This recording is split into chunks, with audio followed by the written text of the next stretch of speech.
There's a dark powder that costs less than a bag of chips. You mix it into dead, tired dirt one time. Just once. And then that dirt wakes up.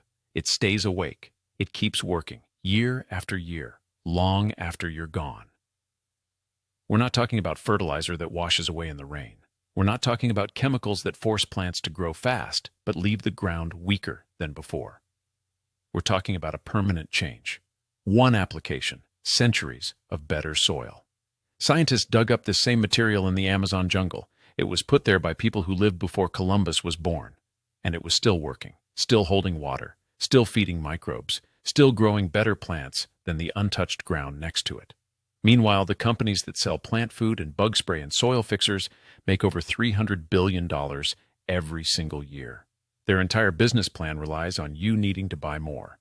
Every spring, another bag, another bottle, another trip to the garden center. Now imagine something that breaks that cycle. Imagine something that makes your dirt take care of itself. Imagine paying a couple of dollars once and watching your garden slowly outperform the neighbor who spends a fortune every season. This is not a daydream. This is proven fact. This is the story of something that has been hiding in plain sight, buried under the forest floor for thousands of years. It's the story of fired earth, the old way of feeding soil that the jungle cities knew, and we forgot. The big farm supply companies have spent decades making sure this stays out of the magazines, off the store shelves, and out of the conversation. Let's go back to the year 1542. A Spanish explorer named Francisco de Orellana is pushing his boats down a massive river in South America. He's been told the jungle is empty, a green desert, a place of small, scattered tribes barely surviving. But what he actually sees stops him in his tracks. He sees big towns, huge stretches of land growing food, bluffs covered in villages for miles and miles. His scribes write down estimates of millions of people living along that river, and they're all eating. They're all growing crops in the middle of a place where, by all the rules we know today, crops shouldn't grow well. Here's the thing about jungle dirt. It's a trick. The forest looks rich because the trees are huge, but the actual dirt under your feet is thin, sour, and weak. It's red clay. All the food for the plants is locked up in the living trees and leaves. The moment you cut the trees and burn them to plant corn or beans, you get maybe 2 good years, 3 at the most. Then the sun bakes the red clay into something hard as a sidewalk. The rain comes and scrapes the rest away. You have to move on and cut down more forest. That's how it works today. That's how we're told it always worked. The answer was right under their boots, a dark, black, crumbly soil that ran deep. The locals had a name for it. We call it dark earth. And this dark earth was nothing like the red clay around it. It was soft. It held water. And the craziest part? It was slowly turning the red clay next to it into more dark earth. It was spreading on its own. For years, scientists thought it was just old garbage piles, fish bones, rotting fruit, ash from cooking fires. That explains some of the nutrients. But when they ran tests on the actual black stuff in the dirt, the carbon dates came back weird. This stuff was thousands of years old, but it wasn't rotting. It wasn't breaking down into nothing. It was stable. It was permanent. It wasn't just rot. It was char. It was wood and leaves that had been cooked, not burned, cooked slowly in a low fire with not much air. The people of the Amazon weren't just tossing trash in a pile. They were making something on purpose. They were building soil that would outlast their own grandchildren's grandchildren. Orellana didn't know what he was looking at. The soil scientists of the 1900s didn't understand it either. The knowledge of how to make this dark earth vanished when the cities collapsed from disease. Or at least, that's the story the fertilizer companies like to tell. Let's break this down simply. Why does this black cooked plant material work so well? When you have a campfire, you let the flames eat all the wood. You're left with soft gray ash. Ash has some minerals, but the structure of the wood is gone. It's dust. It blows away or washes down into the groundwater. But when you heat that same wood in a tight space without much air, like a covered pit or a metal can with a hole in it, the fire doesn't eat the wood. It just cooks the sap and the water out of it. You're left with a black, crispy chunk that looks like the wood, but lighter and full of tiny holes. It's like a piece of pumice stone. Now here's the secret that changes everything. Think about a sponge. A big kitchen sponge has a lot of room inside it for water. Well, this cooked wood, this char, has a crazy amount of room inside it. But instead of just holding water, it holds life. All the tiny bugs and fungus that live in healthy dirt, the stuff you can't see that actually feeds your plants. They need a place to live. In regular sandy dirt, they wash away when it rains. In hard clay dirt, they get crushed when it dries out. But a piece of this char is like a giant apartment building for them. It's full of caves, tunnels, and rough walls they can cling to. It protects them. It gives them a home where they can multiply and do their jobs. And here's the key difference. Most plant food you buy at the store is like catering a meal. You dump the food, nitrogen, on the ground. The plants eat it fast. The bugs eat a little. The rest washes away. Next month, you need to cater another meal. It's expensive, and it never fixes the underlying problem. So if this is so cheap and so good, why isn't everyone doing it? Why isn't this next to the Miracle Grow at the hardware store? Follow the money.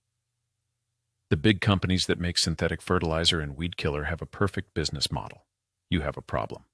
They sell you a solution that fixes the problem for about 90 days. Then the problem comes back. You buy the solution again. It's like selling aspirin for a headache that you guarantee will come back tomorrow. It's brilliant for the balance sheet. It's terrible for the ground. If you put this char in your soil, you are fixing the headache permanently. A major study that ran for over a decade found that soil treated with this char needed 45% less store-bought fertilizer after a few years. By year 15, in many cases, it needed none.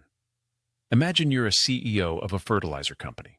Your product is a powder that, once used, makes the customer stop buying your product forever. Do you spend millions of dollars advertising that powder? Do you put it on the front page of the garden magazine that runs your ads? Of course not. You ignore it. You hope nobody finds out. You fund studies about new ways to make corn greener faster. You don't fund studies about permanent soil fixes. This isn't a secret meeting in a dark room with cigars. It's just the quiet, natural flow of money. The extension offices that teach farmers get their pamphlets from the industry.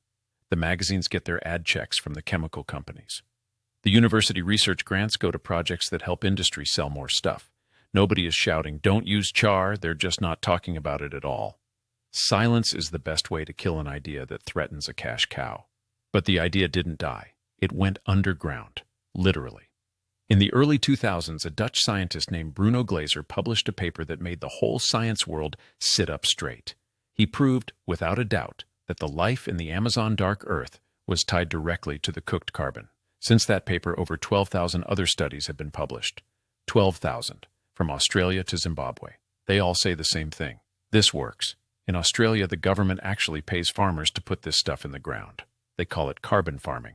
They're paying people to use a trick that a jungle civilization figured out 2,000 years ago, with clay pots and a pile of sticks. Meanwhile, you can walk into a garden store in America and ask about it. The teenager in the apron will look at you like you have 3 heads. If you find a small fancy bag of it on a dusty bottom shelf, they'll charge you $30 for a pound of something that costs pennies to make. Okay, let's get to the part you actually care about. How do you get this stuff without getting ripped off? You make it, and it's easier than baking a cake. You need 3 things. A metal container. An old steel wash tub or a clean metal trash can with a lid works great. Even a deep metal tray with a cover. Dry stuff that burns. Wood chips, broken sticks, dry corn stalks, nut shells, not green grass clippings, dry brown stuff. A fire. The process. No lab coat required. First, build a small hot wood fire in a safe spot. A fire pit or a ring of rocks. Let it burn down until you have a bed of red, glowing coals. This is your heat source. Second, take your metal container and pack it tight with your dry sticks and chips. Put the lid on. You need to poke one small hole in the lid. Just one, about the size of a pencil. This lets the smoke and steam out but stops too much fresh air from getting in. Too much air equals ash. We don't want ash. Third, set the sealed metal container on top of or next to the hot coals. You will see white-yellow smoke shooting out of that little hole. That's the sap and water cooking off. Do not open the lid. You'll let in air and the whole thing will catch fire and turn to useless dust. When the smoke coming out of the hole turns thin and bluish or stops completely, the cooking is done. Take the can off the fire. Use gloves. Keep the lid on. Let it cool down completely. This is important. Hot char will catch fire if you open it too soon and give it air. Wait an hour. When you open it, you should have black, crumbly chunks that snap like a cracker and look exactly like the wood you put in, just black and lighter. Congratulations. You just made a soil battery. The one crucial step. Don't skip this. Do not just dump this fresh raw char straight into your garden. It's like moving into an empty house with no furniture and no food in the fridge. The char will suck up all the available food in the soil, and your plants will starve for a few weeks. You have to charge it first. This is simple. Mix your fresh char into your compost pile. Let it sit there for 2 weeks, or soak it in a bucket of water mixed with some liquid fish fertilizer, or even just some good rich dirt from a healthy spot in the yard. Let it soak up the good stuff. Once it's charged, it goes into the garden. Mix about a shovelful into every square foot of your bed, down about 10 inches deep. This is a one-time job. You're not adding a supplement. You're adding the permanent plumbing and housing for your soil life. For pots, just mix about 15 to 20% char into the potting mix. In the first year, you'll see plants that look less stressed during dry spells. By year 2, you'll use less water. By year 3, you'll be scratching your head wondering why you ever bought so much bagged fertilizer. The people who made the Amazon dark earth are gone. Their cities vanished, their names forgotten.